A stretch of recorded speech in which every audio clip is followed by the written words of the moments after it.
Yes, Mr. Nell. May it please the court, milady. Milady, we had an opportunity to discuss this issue with you in chambers. What I've indicated to you and showed you in chambers, milady, is a photograph of a TV set with a clear photograph of this witness with a caption, "On the stand, Michelle Berger, Pistorius' neighbor." Milady, and that is a photograph of a TV set, and the audio is running on the TV set with a photograph of the witness. Yes. In my respect for submission, lady, it's a violation of a clear court order. There's one aspect I may add, and that is that the news channel ENCA, of which that is a caption, made contact with your clerk this morning and asked them this exact question: are they allowed to put a photograph, which they found somewhere else, on the TV whilst the witness gives evidence? Lady, as far as I know, it was said no. They still went ahead and did it. My lady, I seek two orders. Firstly, that it's made clear by the court that that's a violation, that no photographs and or videos of a witness should be shown whilst the witness gives evidence. And secondly, my lady, that an investigation would follow to establish what further steps should be taken as far as this violation is concerned.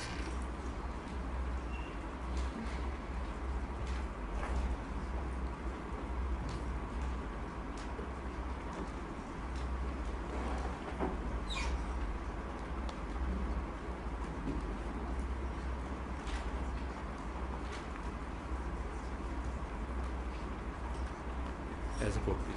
Thank you very much. Is there anything from... Thank you, my lady. What Mr. Nell, my learned friend, has indeed submitted appears to be correct.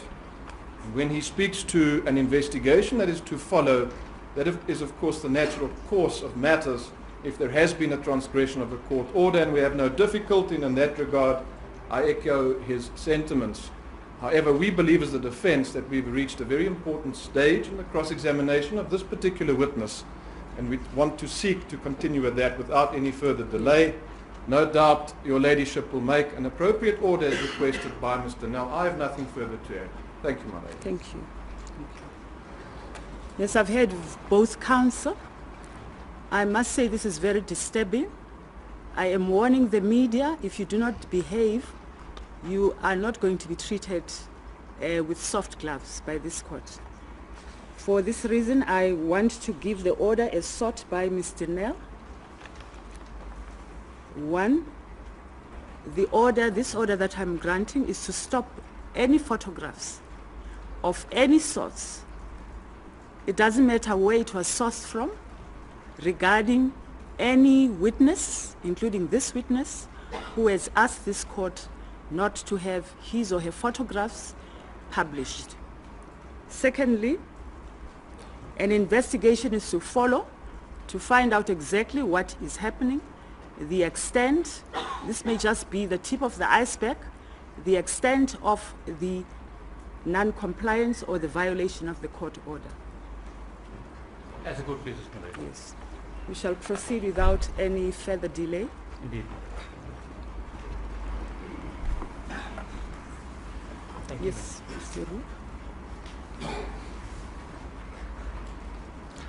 I'll take you back, ma'am, where I ask you, just to refresh your memory if it's necessary. I said to you, you did not know what happened in that house.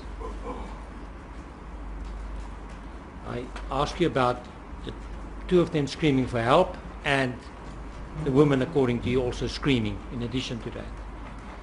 And I ask you then what was there on those limited facts to say that it could not be?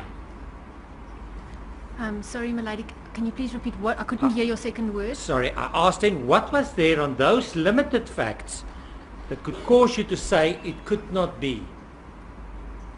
My lady, as I stated before, what my husband said was in the media. They said Mr. Oscar Pistorius accidentally shot his girlfriend because he thought there was an intruder and he was shooting the intruder. And what I heard that female screaming terribly.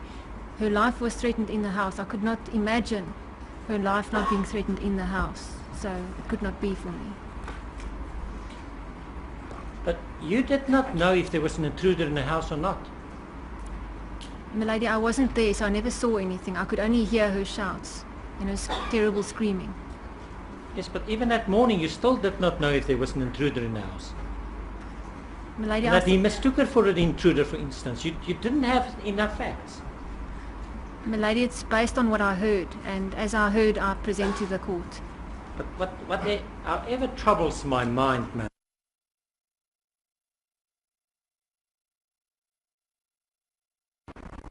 The second line. Said the following: there was not an intruder in the house.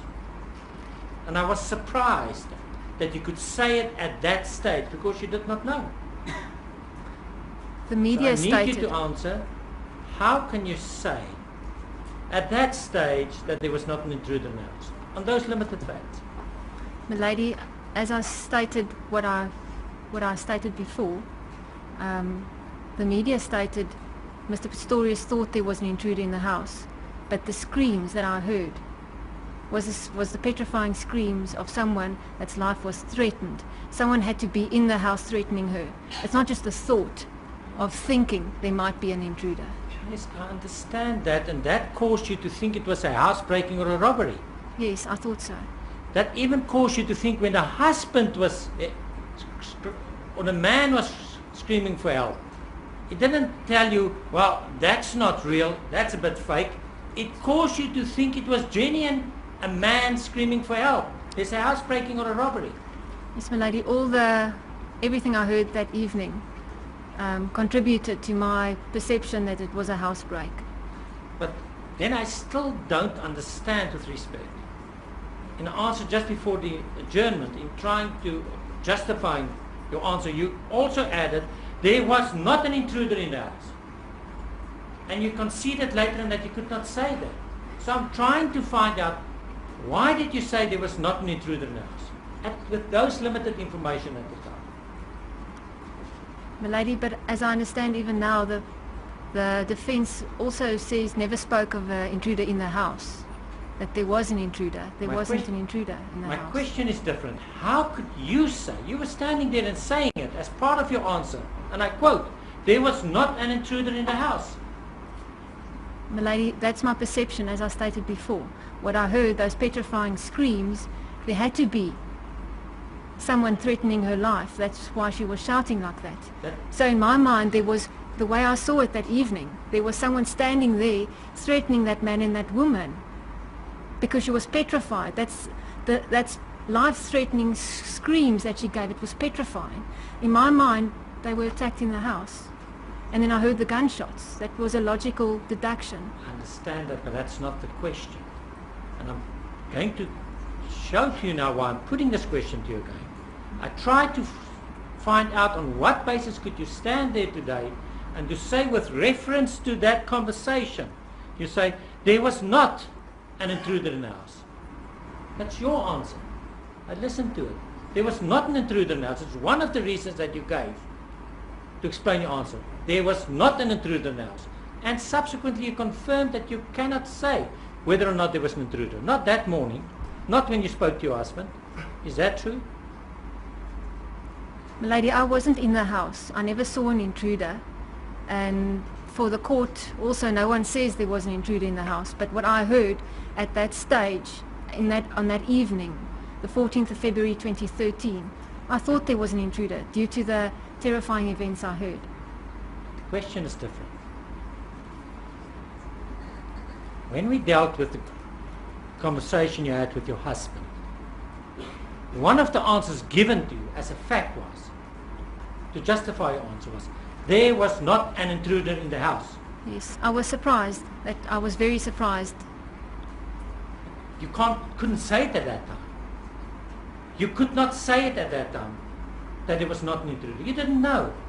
I'm not saying there was one. I say you did not know. But that You was had my no fact. perception. I'm just giving to the court my perception that morning. You know what it is, and why I'm getting back to this point. And I will refer to a number of instances in your evidence, and I will submit to the court. I want to give you the opportunity to respond to it. What you do, you have watched Sky News, you've watched other news channels, you've spoken to people that came out in your evidence, and you have a retrospective knowledge, and you take that knowledge and you come and give evidence today as if it's the knowledge of that fateful evening. Milady, as I stated yesterday, I spoke to numerous people that morning before finding out of anything that it was Mr. Pistorius. I spoke to my colleagues at work. They can justify what I said. I even spoke to my friend that's here today to support me. I phoned her at the hospital to tell her about what I heard. So I did not change and alter what I heard. What I heard that day, what I said to the people that I spoke to, is what I'm telling the court today. Now, I've made the point. I want to ask you something else. Would you bear with me?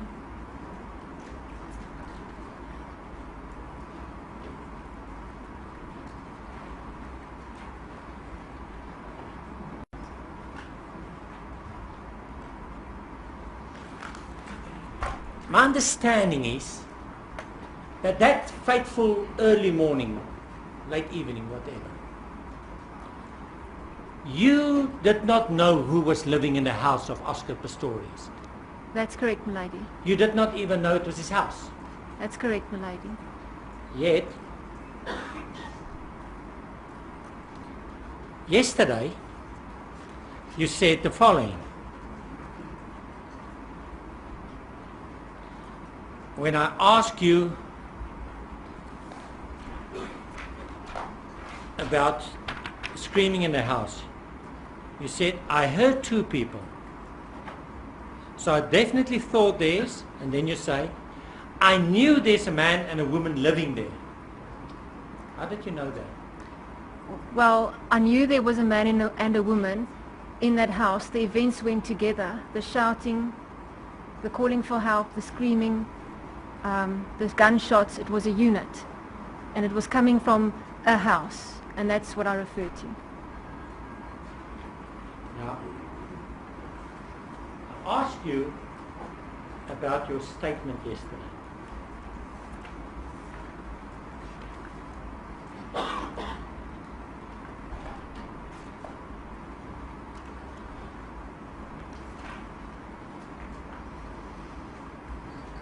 Maybe the correct approach of mine should be, we have our own transcription. I think just in all fairness that we should make that available. If I refer to something specifically that you can of course see it would be unfair not to do that. I just realized. And I'll give one to the state as well. It won't be a constant reference, but just that it's not blind when I'm referring to it. There's no objection to that, Mr. Nell. I don't have objection to that, milady. The only it will help, but in the courts, the official stenographers would provide a court record that one can refer to. Have they? No, they haven't. Yes. Now we have an unofficial court record. I will receive it. We'll have an opportunity to check it against the official court record, milady.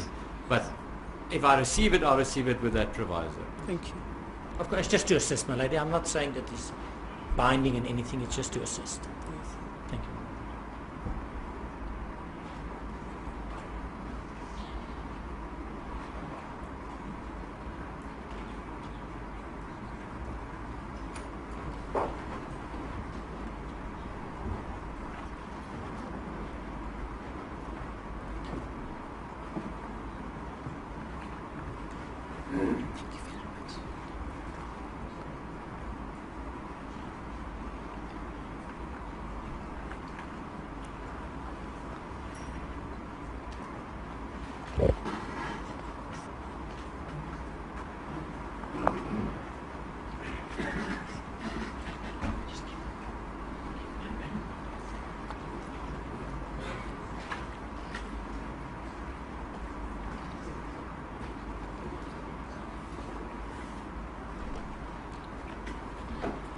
I asked you about your statement made to Captain van Aert.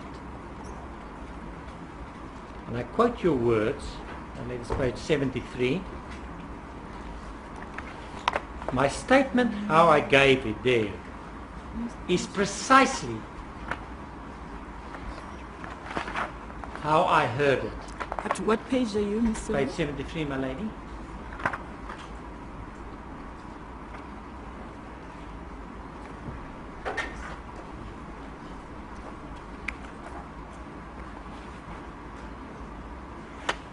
Ma'am, Yes, yes, I do agree. if necessary, I will refer you to that record, maybe if you listen to the questions. Do you still stand by that? That the events that I heard are, Precisely, my statement, Yes. how I gave it there, is precisely how I heard it. that's what I heard. Yes. It's precisely. You were quite precise. You were accurate in telling, in setting what happened, setting it out in your statement. As I heard it, I stated to Yes. Captain, that's correct. Well, it's not what you stated to him, it's what's in your statement. Yes, That's correct. yes, So what we know is he took it down correctly. yes. Captain van Aert is very professional. He Yes. took it down like that. Yes, he took it down correctly. It's precisely that. What you told him is precisely that. Yes. That's your statement. Now, yesterday, you gave evidence that you heard the shouting, not the first when you woke up, the second time. After the call. Sorry, are you referring to the shouts, the terrible screams after the telephone call? Just before the shots? Yes, well, I don't know just before the shots. I don't know anymore, because what you told us yesterday is that I heard the shots, that's page 79, but just listen to the question, please.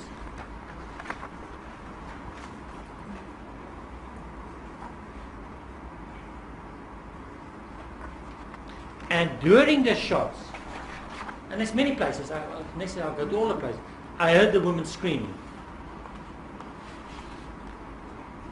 That cannot be for two reasons. But let's start again with this. That cannot be. Do you agree? No, it is. I heard the woman shouting. The shots started and I did hear her voice. And as I stated yesterday, moments after the last shot was the last time I heard her voice. I'm going to read it to you again. And it's at many places. Just accept that. I heard the shots, and during the shots, I heard the woman screaming. Yes, that's correct. I say to you for two reasons it cannot be. The first one is, that's not your statement that's precisely correct to Captain van Aert. In your statement you said, I heard the shots, the screaming, and then the shots. My lady, I object. It is a rehashing of an objection we had yesterday. It's an exact rehashing of paragraph 6 of yesterday, when we excused this witness. Yesterday I objected, I object again. It is a matter of interpretation in Afrikaans. And I object. I did it yesterday, and I'm doing it again. Yes, Mr. Roux. No, it's that dealt with the screaming subsequent. That deals with the screaming subsequent. Now coming to that, I'm doing, you have Exhibit M. Exhibit M, you don't need interpretation, my lady. It is quite clear we dealt with what Mr. Nyan is referring to is whether there was a subsequent screaming. That was the objection. The record is clear. Can I read it?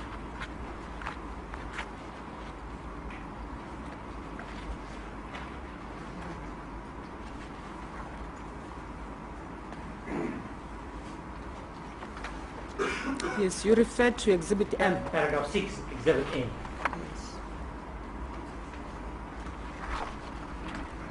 Yes, I've got it. First it as ek hoor die vrou gil en toe 4 shots. I heard the woman screaming, and yes, there was a debate, is one scream, more scream, it's not important. I heard the woman screaming and then 4 shots. And I will come back to her husband's statement as well. But that's clear. It's not during the shots. That's the only point I'm making. That's not open for interpretation. So you're specifically referring to this sentence? That's specifically referring to that. And did you hear that sentence? Milady, may I reply? Yes, yes, please. Milady, with the utmost respect, that was my argument yesterday. One cannot read that one sentence in isolation. It's a full paragraph. One has to read the full paragraph. If you take one sentence in isolation, it doesn't make sense. But if you read the full paragraph, and that's what I did yesterday. Ek hoor die vrou gil en toe 4 skote. Then the shots are explained. Daar was 'n pose van ongeveer 2 sekondes vanaf die eerste skoot na die tweede skoot en toe die skote direk na mekaar gevolg. Die vrou het die laaste gil. Not you can't read in here that she shouted again. She screamed, shots. The last of the screams was after the shots. That's how I interpret it. But that's not the question. The question is with regard to that first, the second sentence in the paragraph. Yes, my lady, but that second sentence should be read in terms of the whole paragraph. Now, ek het die vrou hoor gil en toe 4 skote. There's nothing saying ek het die vrou hoor gil, die gil and then shots. Gil en toe 4 skote. And then, my lady, the last sentence read, die vrou het die laaste gil gegee, ongeveer 2 sekondes na die skote opgehou. It's not a counting, my lady. I say it's a continuation. At least that's an interpretation, it's my interpretation. And it cannot be said by Mr. Roux that is exactly what she meant. I had the exact same argument yesterday, that one cannot take one sentence out of a paragraph. That's good. Yes, Mr. Roux. To Sister Court, I'll make it easy with the follow-up question, if I may. Yes, yes. Then, Madam, if I may, my lady. We have now a statement that's precisely correct. You've got a doctorate. The easiest thing, if you wanted to portray anything else, do you agree with this? To say to Captain van Aert, during the shots, I still heard screaming. That was easy to say in Afrikaans. Terwyl die skote geskiet word, hoor ek haar nog skreeu. That was easy to say. Do you admit that? But I spoke about the screaming. I then explained the shots. He asked me about the shots. I explained the shots. And he asked me, when was the last time you heard her? And I said, just afterwards. It was screaming, shots. I still heard her, and the last one was moments after the last shot. And that's how it was taken down. My statement is only a few pages. I'm speaking here for many hours. I can explain very minute details to the court. My question was different, and it's this. With Captain van Aert, it was really easy to say to him, Captain van Aert, let me add when you say, en toe die skote. Terwyl die skote geskiet is, during the shooting, I also heard the shots. Question is this, it was easy to tell him that. Just that. There was nothing that stopped you from telling him that. That's the question. My lady, I could have said that to him, but it was implied with what I said to him anyway when we were doing the statement. There's a second problem that I'm going to put to you that will come out in evidence later. And that is when you have 4 shots in a confined room. In some quick succession, even granting you a small lapse between the first and second, the sound of the shots would make it impossible for you at the distance of 177 meters to hear screaming at the same time. My lady, is that put as a fact, or is that put as a witness that will come say that? Mr. Roux telling this witness as a fact that is impossible? Because Well, that is cross-examination. my lady, he can Is say that. putting words into the mouth of the witness. Me, The witness, no, he's got a right to do that. my lady, that is so. Understand, Yes. with the utmost, I understand cross-examination. But Mr. Rook cannot state, he can tell the court that he call a witness to say it's impossible to hear, or he can say, my client would say it's impossible to hear, or he could say, in my view, but he can't state it as a fact, because it's not a fact, my lady. It's not a fact that it's impossible to hear screams during 4 shots. It's not. So, but it's put that it is. That is my objection. Right? Counsel cannot put that it's impossible. In his view. What if she denies it?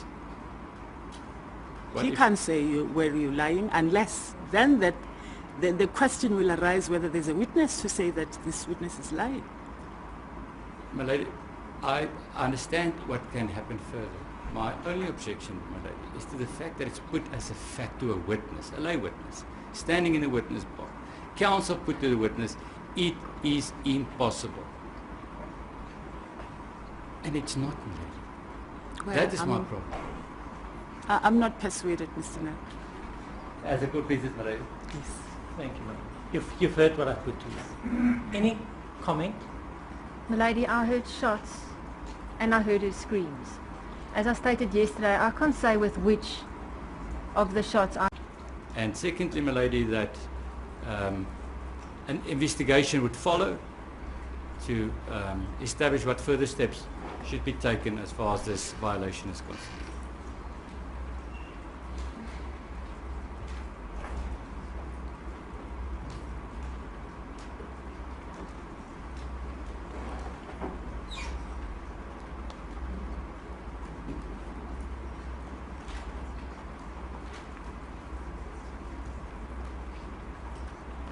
As a court, please.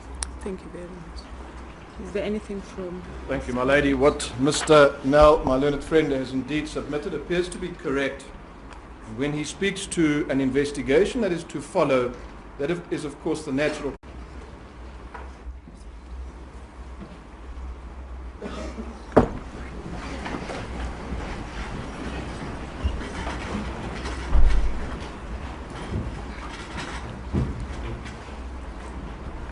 Yes, Mr. Nel. May it please the court, my lady. My lady, we had an opportunity to discuss this issue with you in chambers. What I've indicated to you and showed you in chambers, my lady, is a photograph of a TV set with a clear photograph of this witness with a caption, "On the stand, Michelle Berger, Pistorius' neighbor." My lady, and that is a photograph of a TV set, and the audio is running on the TV set with a photograph of the witness. Yes. In my respect for submission, lady. One, this order that I'm granting is to stop any photographs of any sorts. It doesn't matter where it was sourced from, regarding any witness, including this witness, who has asked this court not to have his or her photographs published. Secondly, an investigation is to follow to find out exactly what is happening, the extent, this may just be the tip of the iceberg, the extent of the non-compliance or the violation of the court order. As a good business, my lady. Yes. We shall proceed without any further delay. Indeed. course of matters, if there has been a transgression of a court order, and we have no difficulty in that regard, I echo his sentiments. However, we believe as the defense that we've reached a very important stage in the cross-examination of this particular witness, and we want to seek to continue with that without any further delay. No doubt your ladyship will make an appropriate order as requested by Mr. Nell. I have nothing further to add. Thank you, my lady. Thank you. Thank you. Yes, I've heard both counsel. I must say this is very disturbing. I am warning the media, if you do not behave, you are not going to be treated with soft gloves by this court. For this reason, I want to give the order as sought by Mr. Nell. It's a violation of a clear court order. There's one aspect I may add, and that is that the news channel ENCA, of which that is a caption, made contact with your clerk this morning and asked them this exact question. Are they allowed to put a photograph, which they found somewhere else, on the TV whilst the witness gives evidence? Ladies, as far as I know, it was said no. They still went ahead and did it. My lady, I seek two orders. Firstly, that it's made clear by the court that that's a violation, that no photographs and or videos of a witness should be shown whilst the witness gives evidence.